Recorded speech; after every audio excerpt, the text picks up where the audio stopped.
If you put the over under at catches and or yards for Boo Carter, where would you have them? I'll tell you where I'll have them. I've said before, 19 and a half. If he catches more than 19 and a half passes, or I'll even say touches the ball 19 and a half times or more, then he's done a great job. I would be very impressed by that. I would be impressed by Tennessee's innovation.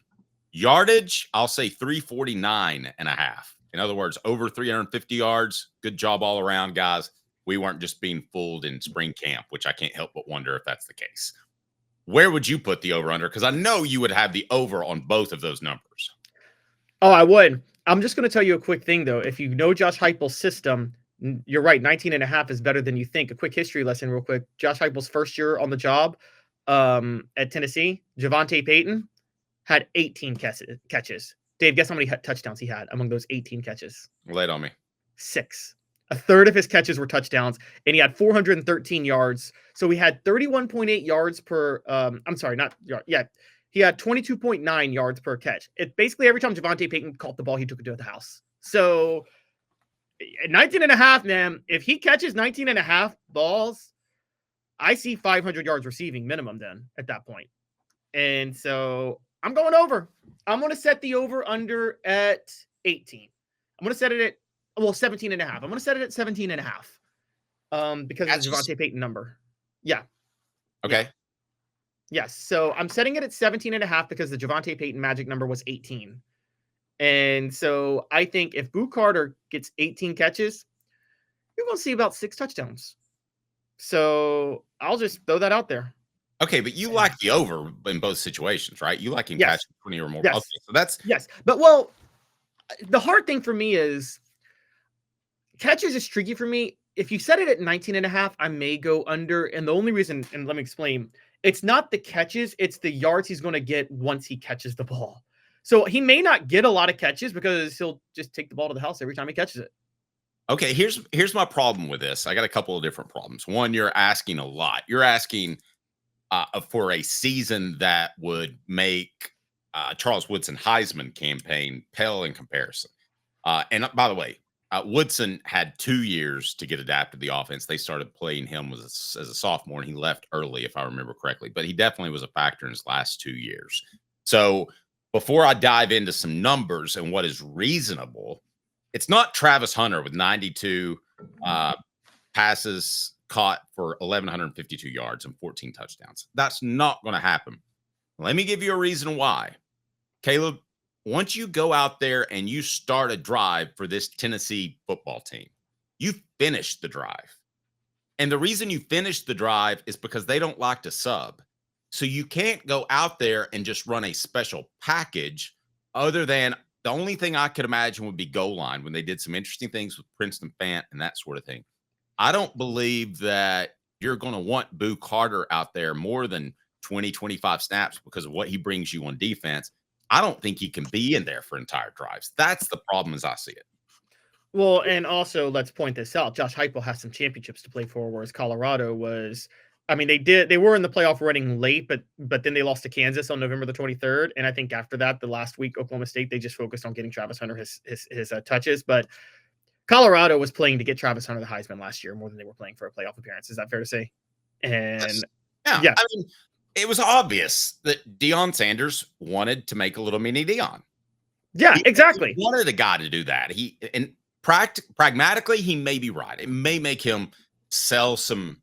It was good for recruiting. That's what he needed to do at Colorado last year more than anything, was recruit the talent. Yeah, but I also wonder if you're going to have guys say, only one dude's going to do that. You're not going to have a bunch of guys playing both ways. We're not going to go back to the 50s. Boo will be a real factor this season with over 350 yards and 20 or more catches. Yes, they need him with 25% of the vote. No, I'll believe it when I see it. The other factor is this is essentially Boo Carter's first year at receiver, right, Caleb? Yep. What do first-year receivers at Tennessee typically do? In Josh Heupel's offense? Yes. Unless you count the first-year receivers, Josh Heupel's first year there. Yeah, where he had to play somebody. Okay, I'm just saying, Javonte Payton was a transfer, and I just told you 400 yards, 6 touchdowns on just 18 catches. Okay. Well, I'm just here to tell you that I don't think that's going to be the case. Let's get to hot or cold. Brought to you by City Heating and Air Conditioning, cityheatandair.com. Let's start with Charles Woodson. Now, Boo Carter can match these numbers, and this is the most accomplished player that I looked up. They were the three. One was the most recent. One was the two-way player I thought was overlooked, and then there was Charles Woodson, who we all know about because he beat Peyton Manning out for the Heisman. Woodson caught just 11 passes for 231 yards and 2 touchdowns in 97. He ran the ball 3 times for 15 yards and a touchdown. I think that's doable. I don't have a problem with that. If you want to say that's his stat line at the end of the season, I think he's done okay. Now, Champ Bailey, he's probably not going to do this. 47 passes caught. Wait, I don't get to say if I'm hot on. I don't get to say if I'm hot on Charles Woodson. I forgot to go hot. Hot or cold, brought to you by City Heating and Air Conditioning, cityheatandair.com. Integrity matters, 50 years in East Tennessee. That's hot. I'll tell you that's hot. I think you can do that. I'm hot on that too. I think he can absolutely match Charles Woodson's numbers on both sides of the ball. Okay. Sorry about that. I didn't mean to leave you out. Then you have Champ Bailey, who the next season put up far more impressive numbers than Woodson and got no sniff of the Heisman. Why? Because the Heisman Trust embarrassed themselves by not giving it to Peyton Manning.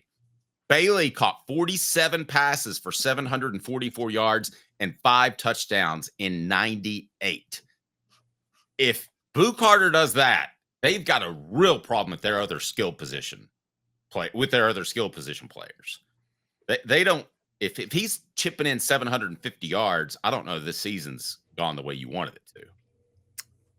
All right. Dave, I'm hot. And let me explain why. I'm cold. I'm hot. Guys, Boo Carter's not just going to be on offense. He's going to be Tennessee's starting slot receiver. Okay? True. And you heard what Josh Heupel said yesterday at spring ball, guys. He said that Amari Jefferson is still dinged up. Amari Jefferson is not. We love Amari Jefferson on the show. He's a really smart kid. I think he's going to be really good in the offense. He's banged up. He's not going to be able to pick it up this year. He's going to have to sit for a year. We also. No, wait. Did he come out and say that definitively? No, but Heupel was asked about Amari Jefferson and basically just talked about how he was injured at the start of spring ball. Well, yeah, he has been. But Amari told me he would be 100% by fall camp. Now, that could be an optimistic viewpoint, but I don't think it's for sure. I think Josh Heupel is. Yes, but Josh Heupel wants Boo Carter in this slot spot because this is what Boo Carter demanded. So Braylon Staley and Amari Jefferson will back up Boo Carter in the slot. That's how this is going to happen. Point. I can tell you one thing he wants, and that is for Amari Jefferson to be a factor for more than just this year. I think he's more of a long-term guy because why? Josh Heupel doesn't put a lot on first-year receivers. He just doesn't. Mike Matthews should make that step. Chris Brazzell should make that step. Braylon Staley should make that step. Those are the 3 guys. Boo Carter, to me, is just kind of in the other conversation with guys that might make a step. So and might make a step doesn't equal 750 yards. So let's talk about Tennessee's slot receivers, Heupel's first 2 years on the job, though, Dave. Okay. Velus Jones Jr., 62 catches for 807 yards and 7 touchdowns. That went well. The next year, Jalen Hyatt, obviously, 67 catches, 1,267 yards, 15 touchdowns. If the offense is humming, 800 yards is the baseline for the slot receiver. If Boo Carter is the slot receiver and the offense is doing what it needs to do, yeah, he's going to go over 765 yards. All right. So the last one is Travis Hunter. Read out his stat line if you don't mind, because it is. I mean, if you didn't watch a lot of West Coast-ish football and you didn't see Hunter a lot, he was pretty special. I mean, he was a full-time two-way guy. Watching Travis Hunter last year was like watching McGuire hit 70 home runs in 98. Even like it was must-see TV. Everybody was watching, but the Cardinals weren't even in the playoff race. Remember, everybody forgets that part about the home run chases. The Cardinals weren't even in the playoff race. Everybody just wanted to see McGuire play, and it's similar with Travis Hunter because the Buffaloes. So true. I can remember pulling over and going to an O'Charlie's. Do you remember O'Charlie's back in the day? Yes, I remember O'Charlie's. Yeah, and I remember I wanted to see that, and I'm not a big baseball guy, but you're right. Travis Hunter.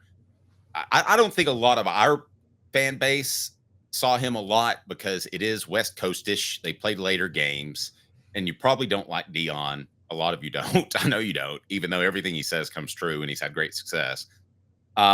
So I don't know that a lot of people are familiar with just how much of an impact.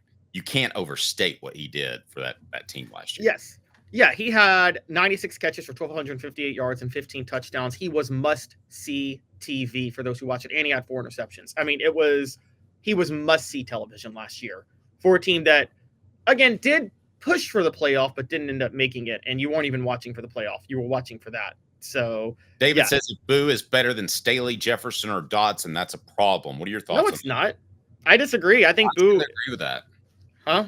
I tend to agree with that. I think Dotson and Jefferson are new in the system. Boo, at the very least, Dave, you say, first-year receivers, but I mean, like, when you defend it, you have some familiarity with an offense you're going up against every day in practice, right? Sure. And he's been going up against this offense for 2 years now. So he's already somewhat familiar with it. And on top of that, Boo versus Staley's somewhat familiar with it too because he was in it last year. If it's 55-45, 50-50, well, guess what? Boo Carter threatened and leveraged the transfer portal last year or this offseason unless he got to play on offense. All right. Now, Derek says, look at Squirrel's stats. That's more realistic. Huh.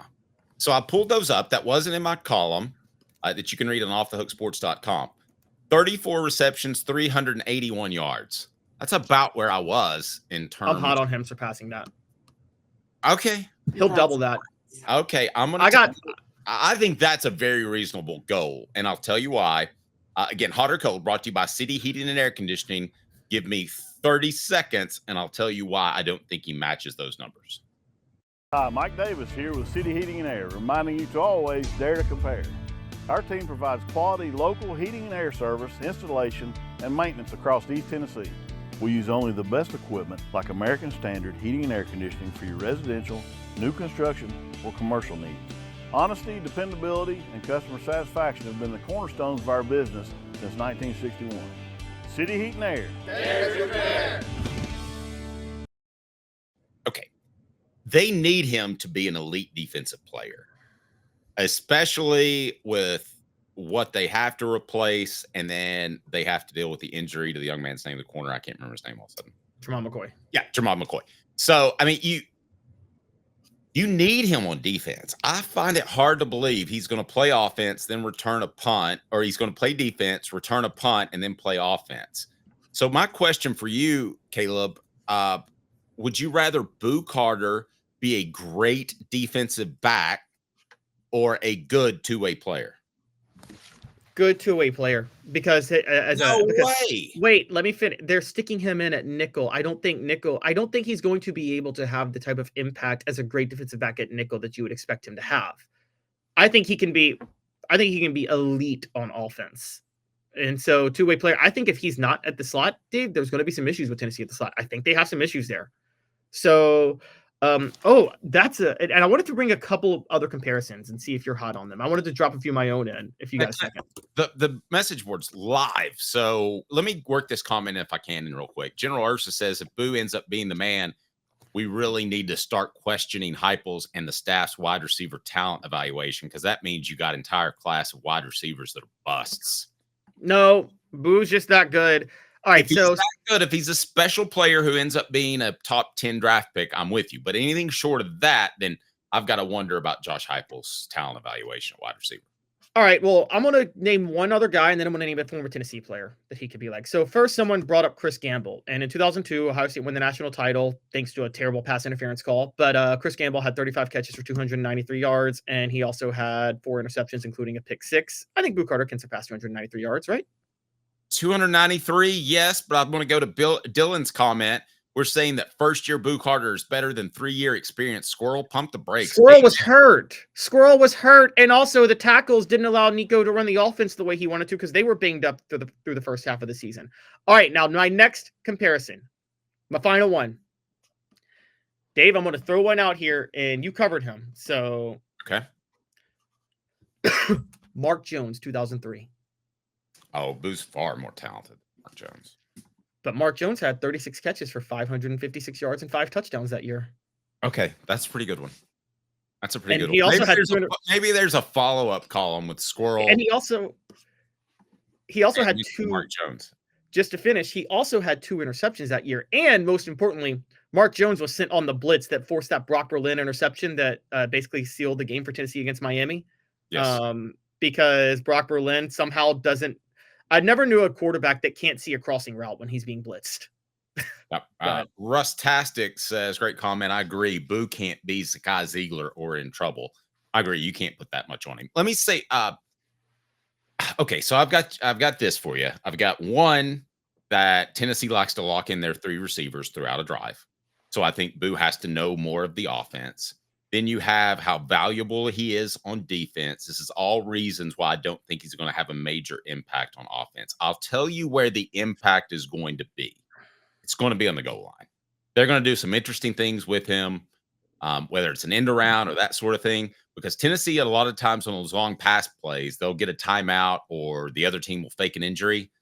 And then you're set up inside the red zone and you can do some things with him. And you know, he doesn't have to have a firm grasp of 20 different plays or 100 different plays or 500 different plays.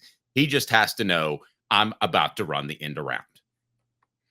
Like Derek Tinsley against Miami in 2003. Yeah. I mean, okay.